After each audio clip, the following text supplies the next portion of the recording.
My next guest is going to be here. He's referred to by his fans and his colleagues as just one of the supreme giants of his profession. I've always wanted him on. The genius, they call him.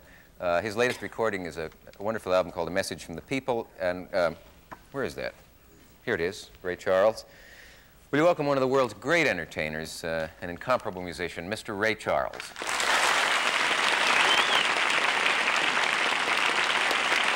Go ahead, John.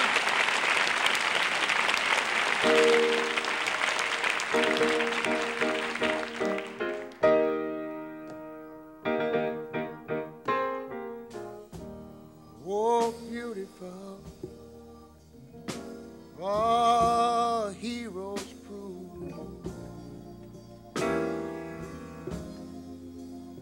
in liberating strife.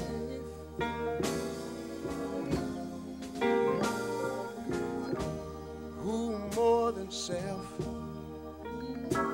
their country loved, and mercy more than life.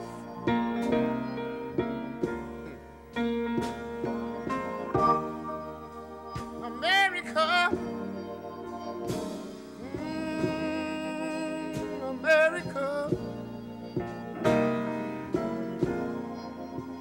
may God thy gold refine, till all success be nobleness, and every gain divine. And you know, when I was in school, we used to sing something like this. Listen. Oh, beautiful, far spacious skies, far amber waves of grain,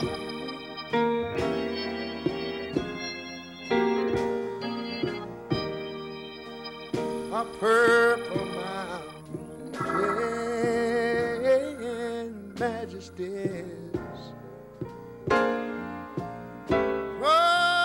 above the fruited plain.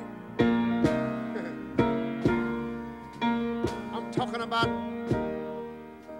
America, sweet America. You know, my God, he done shed his grace on thee. And you ought to love him for it, because he crowned our good. Yes, he did. Every brotherhood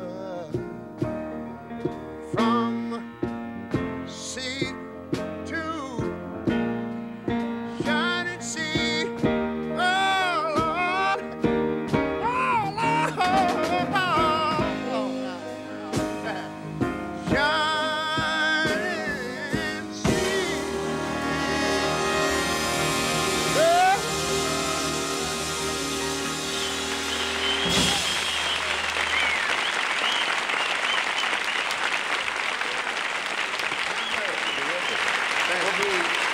Stand up, please, but we'll be right back after this message from our local station.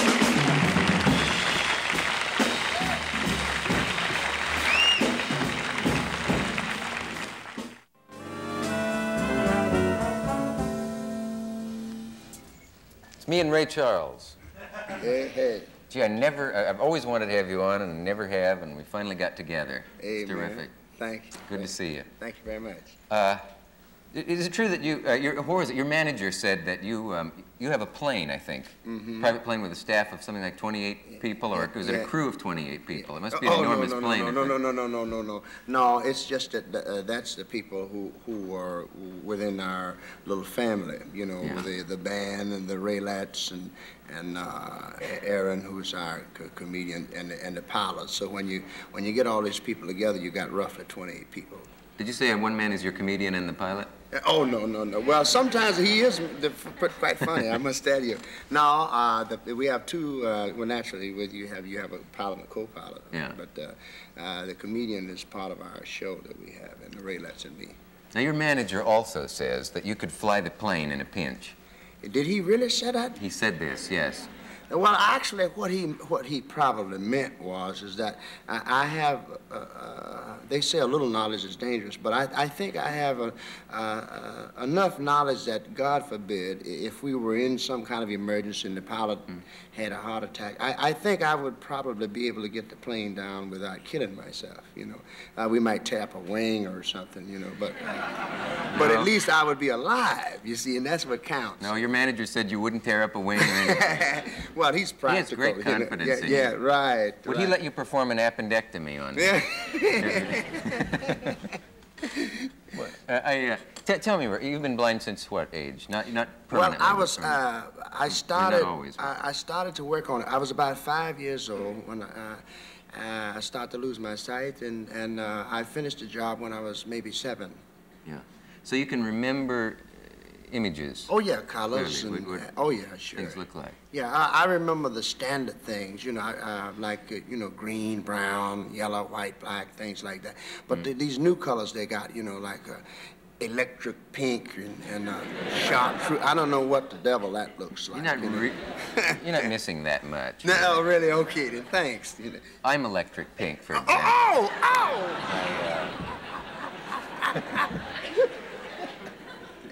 It's funny, you know, I was thinking, can we talk about blindness for a bit? You can talk about anything you want, your show, you know that. Oh, true. Most of the time.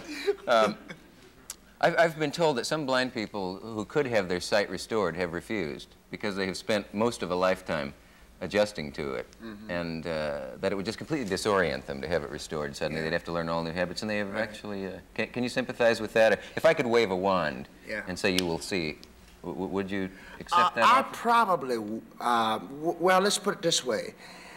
If you were to say to me, look, I can wave a wand and you can see right now, and it's got to be a forever thing, I might would turn it down. If you were to say to me, well, I can wave it and you can see for maybe a day, I might accept that.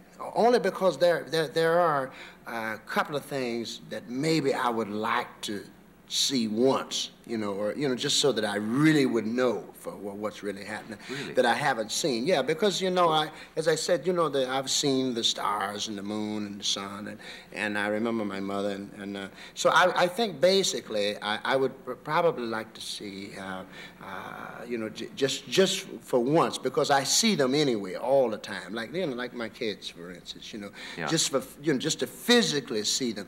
But actually, I'm not all that hung up about seeing things, because I do everything I want to do. I go everywhere I want to go. And with some of the news I hear about today, you know, I mean, there's some things I just absolutely don't want to see, man. I really, and I feel sorry for you guys who have to put up with it, you know.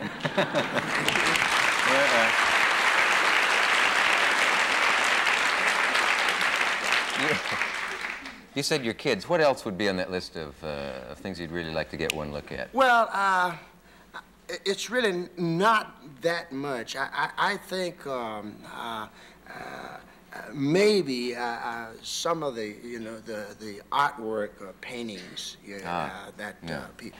But I don't have any special thing, you know, outside of the, I think one day, if I could see for one day, it would really cool me out, because I could, everything that I think I would want to see, I mean, really want to see, I could do, you know. I don't have get it in a day. Oh yeah, sure. You know, because for instance, you know, talking about people seeing things, you know, and you watch the news, and then you know, everything is so bad, you know, somebody's killing somebody or whatever they're doing, you know, and of course the guys in my band, you know, when I go out with them, they take me out and we're going down the street and they go crazy, you know, they look at the girls in these mini skirts and things or whatever, and they, well, you know, I think, you see, I think I'm fortunate. I don't have to suffer like that, you know what I mean? And if you want to, you can picture it any way you want to. Oh, of course you can. Well, I figure if I really want to know, I have the greatest sight in the world, the sense of touch. You can't beat it, man. You know, Oh, I see. You didn't change the subject. Oh, no, no, no. Okay. So if I say, and I was thinking about this today, we all have a visual image of somebody, people who are sighted. If I say Raquel Welch or Lyndon Johnson or Hubert Humphrey or Phyllis Diller, most people think of a face. What do you think of a sound? What they sound like to you? Yeah, I guess I'm kind of like old radio, if you can imagine. You know the characters they used to have on old radio, and you would hear these people, and you always imagined what they basically look like, you know, because the sounds can't fool you, though. You know, you can hear someone who has a baby voice and they're huge, you know. On the other hand, there is somebody who has a very deep voice, you know, heavy, and they're a little bit of cats, man, you know. No. Yeah, you didn't know that, did you? No, I didn't. I hear you, baby.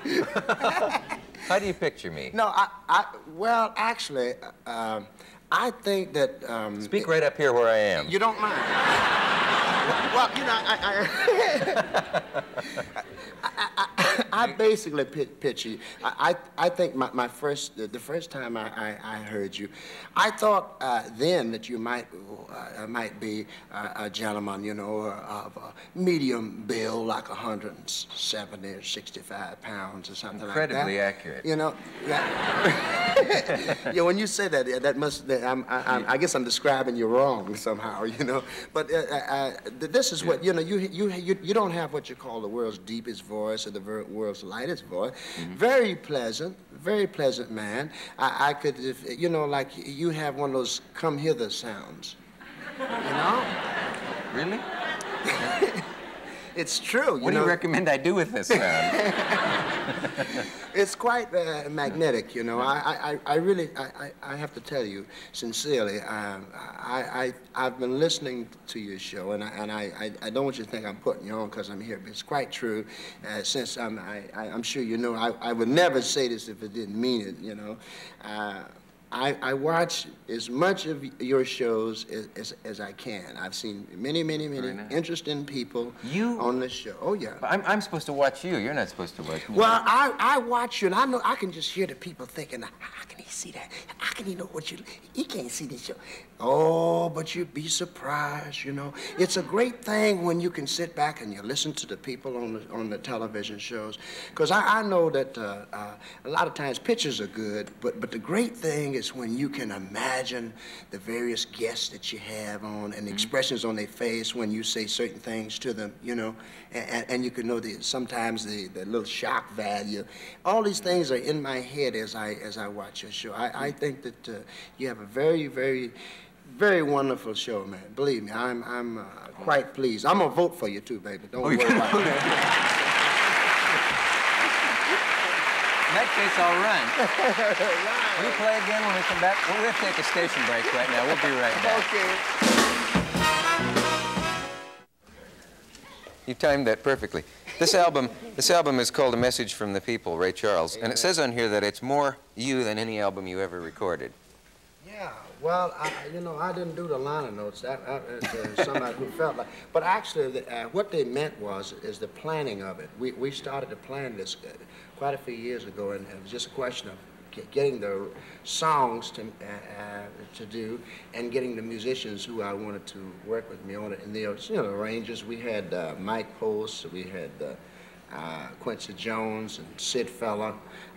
You know, it's a strange thing, I have to tell you, just to say this, and calling the various people who work with me on the arrangers, you don't know whose name to call first because they were all very prominent, you know, and they were quite with me 100%. They felt my soul, and I wanted to use these arrangers, and this is why they said that it was all about me. And you get in on the mixing and the editing of the album? Yeah, I'm guilty for the whole bit. I did the mixing of the date and the okaying of it. So if whatever you hear that's wrong, you got to blame me for it. I won't lay it on the engineer or anything. Okay. Well, before you played, you know that Rosengarten's assistant's name is Johnny Charles, and his father's name is Ray Charles. He told me today. And he's a composer, he's an arranger and all sorts of conductor. Did you know that a man's making a living on your name? Yeah, I know. He called himself Norman Luboff for a couple of years, and Kay Kaiser, whatever's going. Well, I told him to tell his father he should, you know, have his father to come up and pick up his mail, you know. Especially that tax stuff from the government, you know. It'd be nice if you're getting his bills. Right. Play something for us, would you? Amen.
You know that I sing a little like you? Do you?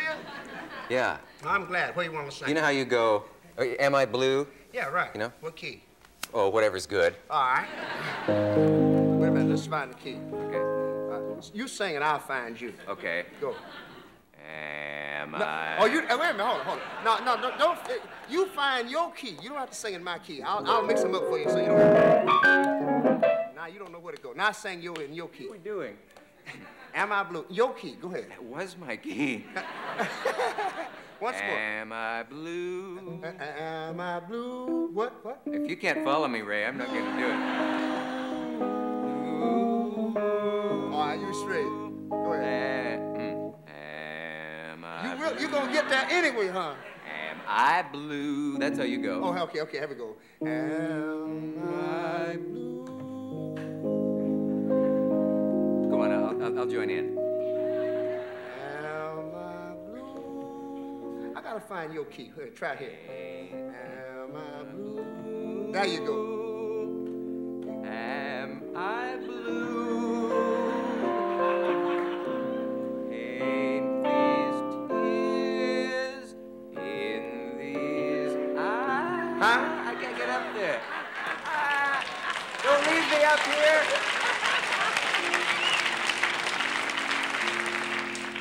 Yeah. Was I gay Till today?